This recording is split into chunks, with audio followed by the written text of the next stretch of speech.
ছোট বন্ধুরা, তোমরা ভিডিওটা স্কিপ করবে না, পুরোটা ভিডিও দেখো।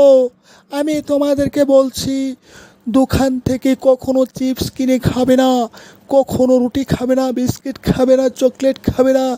এগুলি যদি খাও তোমার পেটে কৃমি, গুঁড়া কৃমি, পেট ভর্তি রিজার্ভ হয়ে যাবে।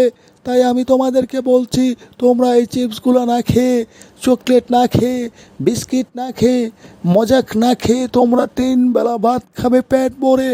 দেখতে পারবে তোমাদের শরীর স্বাস্থ্য সুস্থ থাকবে এবং প্রচুর পরিমাণ শক্তি থাকবে, ব্রেন ভালো থাকবে, লেখাপড়ায় মনোযোগী হবে এবং খেলাধুলা করবে, বন্ধুবান্ধবদের সাথে আনন্দ ফুর্তি কাটাবে, নিয়মিত স্কুলে যাবে, মসজিদ মাদ্রাসায় পড়লে নিয়মিত আপনারা পড়ালেখা করবেন।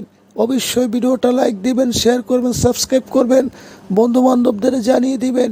বিস্কিট, চকলেট এবং চিপস খাওয়া বন্ধ করুন, বিরত থাকুন।